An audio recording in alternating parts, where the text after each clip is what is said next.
I'm like, I'll get in the middle and be double stuff, so I might include that. I hope so. I like that sort of that. I like it rough. There you go. Thank you, sir. Thank you, sir. You are doing the Lord's work. Never change. Thank you. Great river. Very lucky. Thank you. Thank you.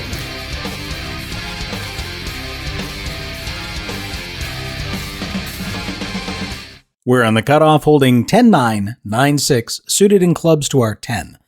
Under the gun min raises to $10. Under the gun +1 makes the call, and now middle position makes it 45. The hijack calls, we call, and the big blind calls, and additional callers bring us 6 ways to a flop of 9-5-3 with 2 spades. Under the gun leads for $60. Under the gun +1 calls 60, and middle position raises to $240. Action is on us, and with top set on a board that presents some straight and flush draws, we won't be slow playing. We pot. There's a lot of confusion. The dealer gives an amount, then after I put that out, gives a different amount, then another player speaks up and it winds up changing, but my bet covers any of the remaining players, so it's not a huge deal, but the correct amount should be $1,110. Under the gun shoves all in for $455. The original raiser thinks for quite a while, but eventually finds the fold. We agree to run it twice. The first board runs out the 3 of diamonds and the 8 of diamonds. The second board, the ace of diamonds and the 3 of hearts.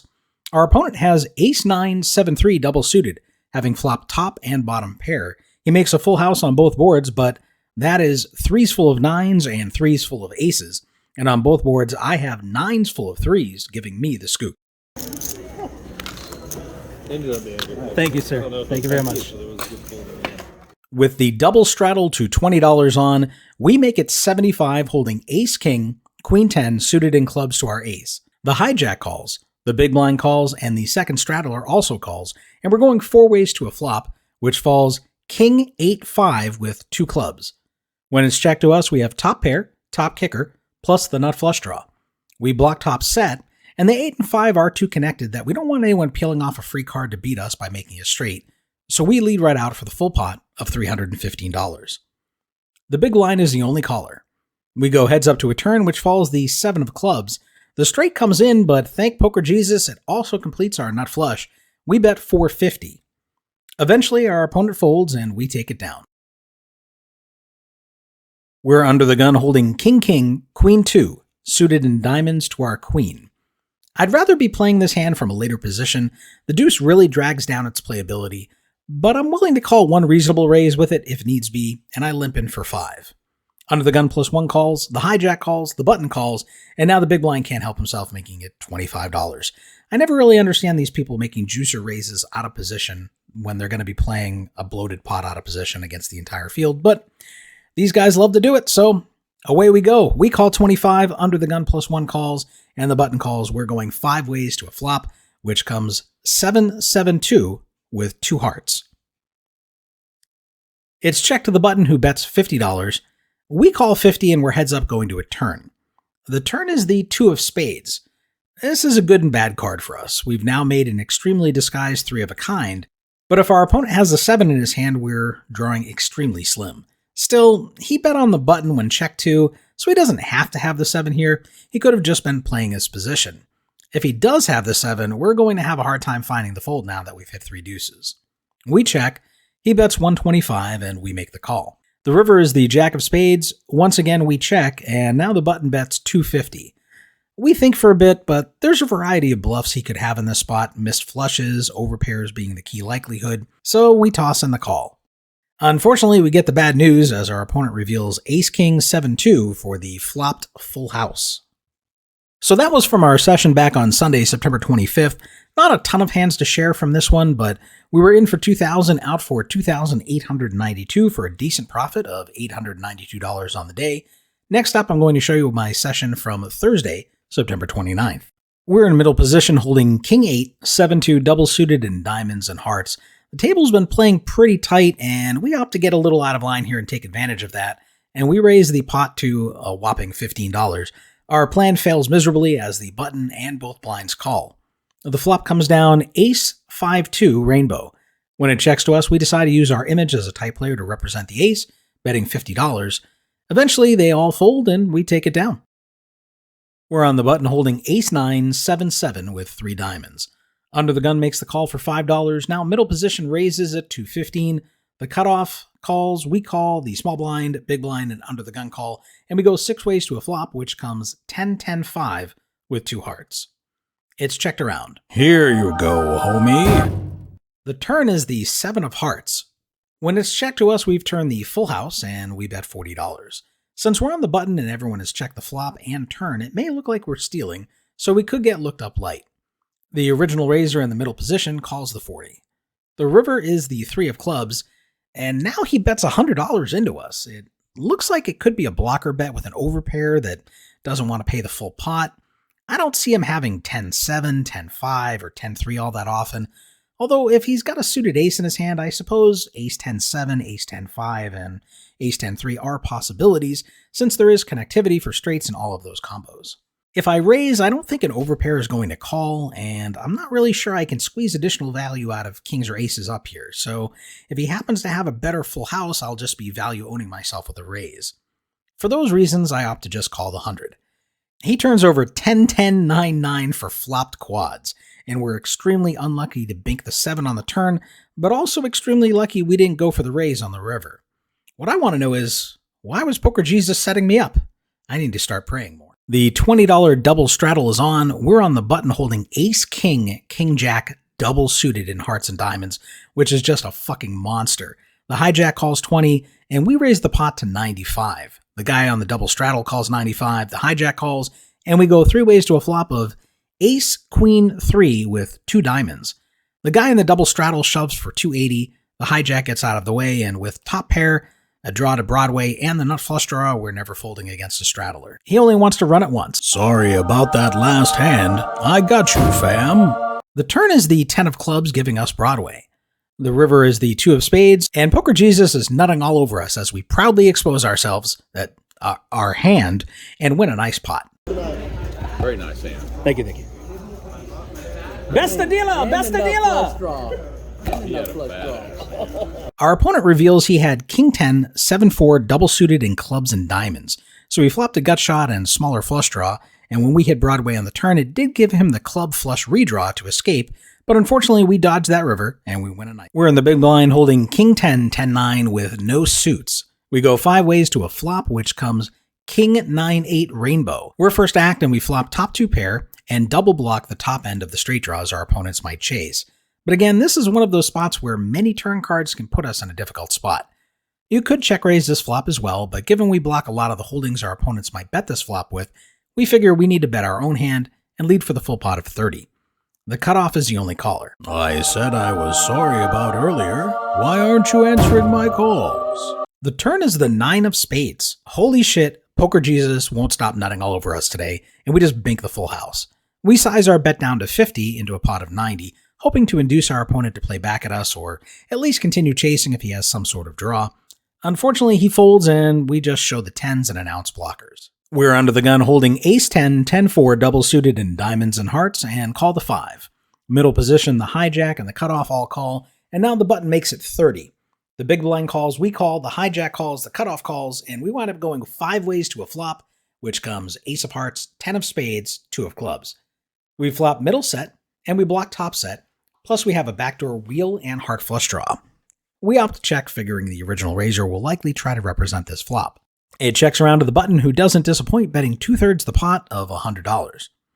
I think I should be check raising here. There are plenty of turn cards that complete straights or bring in flush draws to give our opponents additional equity, but instead we just call the 100.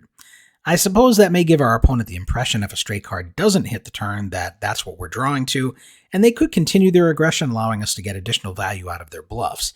But in hindsight, I still think we should be check raising against this particular opponent, giving his propensity for aggression and his position on the button. If we run into a set of aces, that's how it goes sometimes. But anyway, we call the 100 and the hijack calls as well. The turn comes the jack of spades, and this is what we didn't want to see because we played our hand too passively, backdoor spades have just arrived, and now king-queen has us beat as well. Given the hijack also came along, we check, and he checks, and the maniac on the button bets the full pot of 455. We kick ourselves for not check raising the flop, but decide to lay it down, erring on the side of caution. The hijack lays it down as well. We ask our opponent if he got there, and he turns over the king-queen for the nut straight. Whew, dodged that one. You get there? Yeah, king, queen. Why not? That's it. We're on the button holding king, 6-2, suited in clubs to our king. Under the gun calls 5, we call, the small blind calls, and now the big blind, of course, another one can't help himself, makes it $25.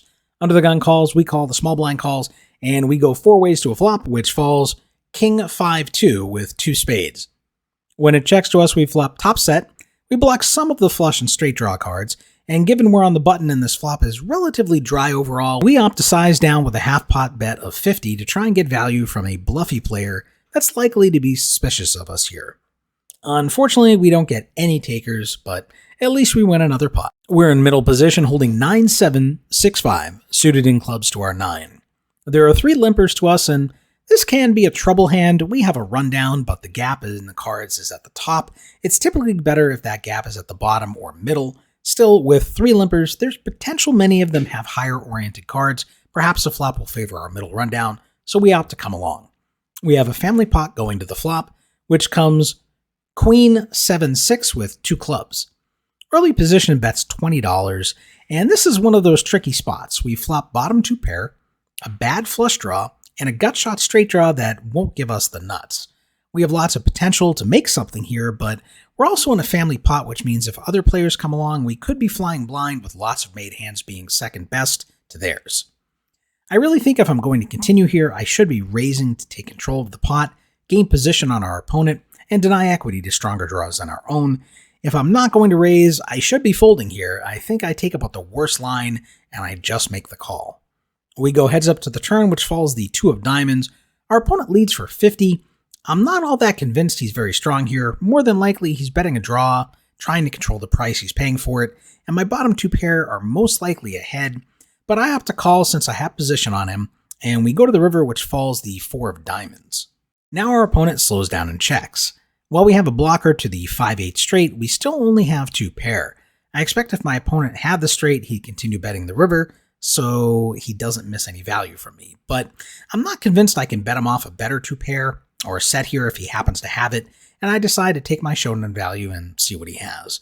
He reveals ace-queen 5-3 double suited, so he flop top pair, top kicker with the nut flush draw, and then he rivers the bottom straight, and he's going to take this one down. The $10 straddle is on. We're in the cutoff holding ace-10, 10-4 suited in hearts to our ace. Middle position calls the 10. We make the call. The button calls. The small blind calls. And oh, look at that. The big blind raises to $60. The straddler gets out of the way. Middle position calls. We call. The button calls. The small blind folds. And we're going 4 ways to a flop, which is 8-5-2 with 2 hearts. The original raiser on the big blind leads for 175 and it folds to us. So the only real raising range he can have here that hits this flop well is a middle rundown or a paired rundown that flopped a set of 8s. Aside from that, this flop is horrible for other holdings in his raising range. It's unlikely he'll have a set of 5s or 2s. We have the nut flush draw, and we have the wheel draw as well, plus an overpair to the board, for whatever that may be worth. So against his range, I feel like we have plenty of equity.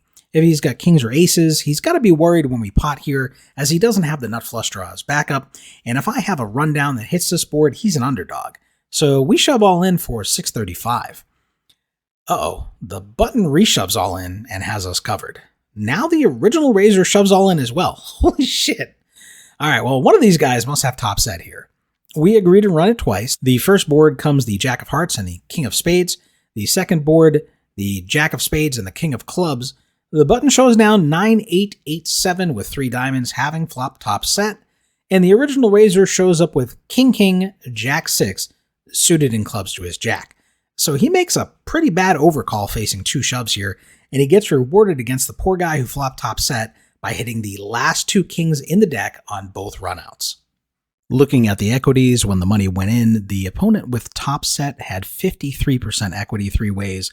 We had roughly 37% with our flush and wheel draw, and the guy with the kings had around 10% equity, and he manages to chop the main pot with me, and he scoops the other guy on the side pot. So really, really gross spot for that guy. And I have been the victim of that many times as well. So I know how that feels. It's never fun.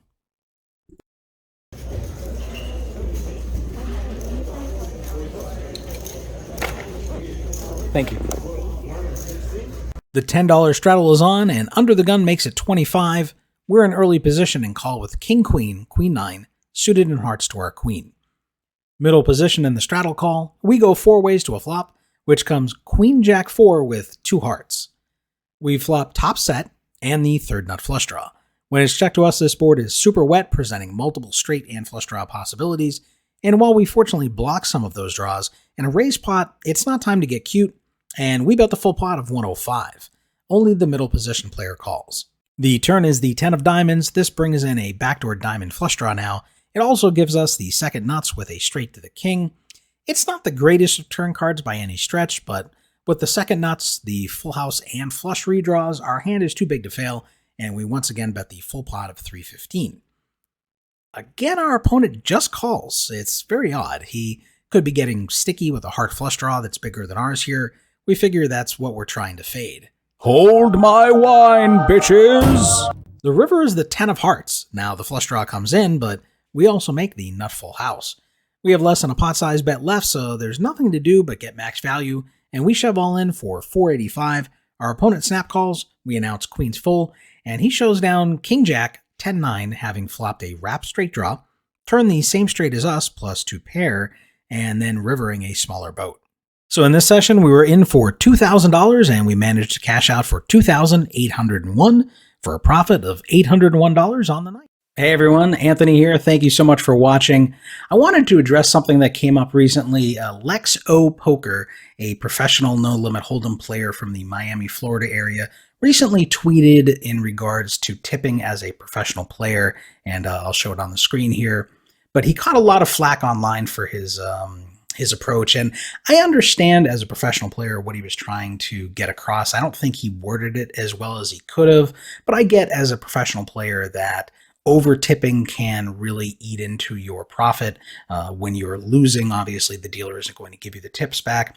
At the same time, dealers have an extremely difficult job. They have to put up with us all day, and that cannot be easy. They get a lot of abuse from players, and there are a number of rooms out there where the management doesn't protect the dealers, where they just let the players get away with the abuse. And fortunately, playing at the lodge, they don't put up with it. And the dealers I've found on the whole, compared with a lot of other properties I've visited, have been really, really on top of the game, friendly, smiling. And they seem a lot happier, like they're treated a lot better. So I've been very happy with it. But, I had great dealers when I played in Tampa as well. And, of course, bad dealers as well. But at the end of the day, while dealers are making good money, they also have a difficult job. And, Lexo is playing no limit hold'em cash games. I'm obviously playing pot limit Omaha. So I'm going to have a little different stance on it because pot limit Omaha is a much more complex game for the dealers to spread.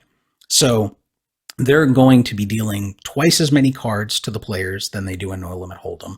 And in addition, that not only slows them down, but, sometimes they're running boards twice or they're running double board bomb pots. So there's a lot more, movement in it, and they're not dealing as many hands per hour. So that's going to eat into their hourly salary. And I understand that. And so when you're playing pot limit Omaha, you should be tipping more than you would in hold'em because of that, because of the amount of work required and the reduction in their production that affects their salary. Now, at the same time, dealers also have to calculate the pot sizes that, they have to track that as a new bet comes in. Now the pot size is going to change. If someone raises, that changes everything. So there's a lot more math involved that they wouldn't encounter in the hold'em streets as well. So it's more complicated. It's more technical for them, and it requires a higher level of skill. Not all dealers are capable of dealing pot limit Omaha and, accurately tracking the pot size. And I don't even always accurately track the pot size myself. I usually leave it to them. I'm focused on other things. So, that's another factor to consider. Now, in addition, PLO tends to be a game that goes multi-way a lot more frequently than hold'em. Hold'em tends to, you get 2 or 3 guys heads up going, to the river. And in Pot Limit Omaha, you could have 4, 5, 6, 7, 8 players, seeing a flop. And so now the dealer has to wait for all those players to act, and that slows down the game as well. So that's eating into their hourly salary also. And then a lot of times at Showdown, there's going to be multiple hands to be shown. Sometimes if players are getting stacks in, there's multiple players getting stacks in, more so than you would find in Hold'em. So now the dealer has side pots.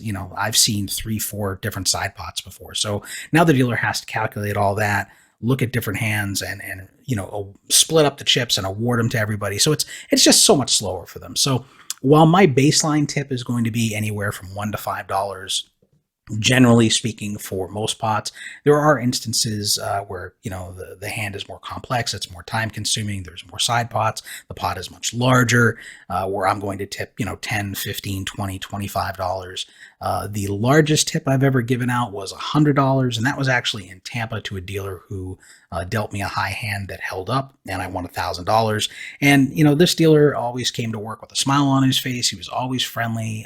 He was a great dealer, and so I wanted him to share in my fortune. So I'm not trying to tip shame anyone here. You don't have to tip at the level that I'm tipping, but please do take care of your dealers, because we really need the good ones to stick around. A lot of them wind up leaving for, other rooms, or they go to other professions because they just get burnt out from the abuse or, from people not tipping them. So don't be a misreg. Take care of your dealers. I want to give shout outs to 2 viewers, Check Mugged and Marshall Mathers, aka Eminem, I guess. He's following me now. That noticed in my last episode that I had misannounced my hand at the table, where the board was it was ace 8 5 5 5, and I had an ace and an 8 in my hand, and when I turned my hand over, I announced I had aces and 8s, which is not correct. I actually had 3 5s with ace queen in the hole, so I did misannounce my hand. Thank you for catching that in the moment. But when the hands were turned over, my opponent also turned over his hand. I outkicked him for the 3 of a kind, so the hand was awarded properly. That's going to be a wrap for this episode. Let me know in the comments down below what you thought of the new intro I put in, and also what are your stances on tipping? How much do you tip? What's your policy? And put those in the comments down below. I'd love to see what everyone else is doing, and we will see you in the next episode.